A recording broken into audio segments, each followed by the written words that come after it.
All right, now to our other top story tonight. The billion-dollar bad neighbors. Several tech giants, including Apple, are building massive data centers in the North Carolina foothills, but not everyone is happy about becoming a hotspot for innovation. As Apple continues to expand its Catawba County complex, some families tell us they're being left in the dust. NBC Charlotte's Brandon Goldner just outside Apple's facility tonight. And Brandon, what are neighbors dealing with out there?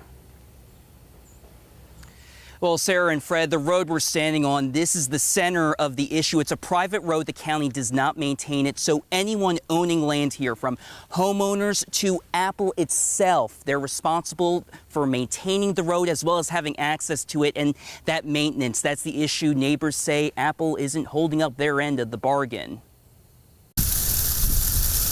Hans and Amber Alf knew when they bought this land, it would hold their forever home. We couldn't see any of our neighbors, complete privacy, and that's really what we liked out here. Until the chirping birds became beeping trucks. Yeah, we didn't know who was moving in, but we assumed that it was somebody rather large. They were correct. They found out their new neighbor was Apple, which chose Catawba County as one of its new homes for the iCloud. The Alfs say they didn't need an algorithm to figure out what was next. This process is going to be long and difficult.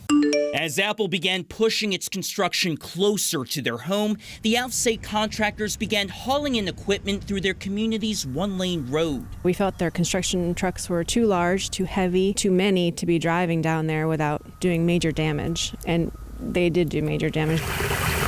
They say the trucks and water runoff from the construction site is turning their road into a muddy mess, frequently flooding when it rains. One neighbor tells me the flooding washes out his driveway and causes water to pond around his home's foundation. But it's not just quality of life families here are worried about, it's also their safety. Andrea and Scott Flory live just east of the site. They say construction trucks race past their home going well above the speed limit, which in turn makes their hearts race every time their two children board the school bus. They do stop, but that's always my concern. Are they going to really see it? Are they understanding that this is a area that people live and have a life? You know, that this is not just a construction zone. Like the families before them, Apple chose this land to be its forever home. The Alfs, the Florys, accept that. They know the company isn't going anywhere. They just want them to be good neighbors. Please be respectful. I mean, this is our home. Neighbors tell us Apple's contractor had promised to fix this road, but they say nothing's been done. We reached out to Apple asking for a statement. They emailed us back, which mainly touted the facility's benefits, didn't directly address neighbor complaints, though. Since we've done this story, the Alfs say Turner Construction, the contractor, has reached out to them to reaffirm their commitment to fixing this road. Reporting live in Catawba County, I'm Brandon Goldner, NBC Charlotte. The flip side of innovation. Thank you, Brandon.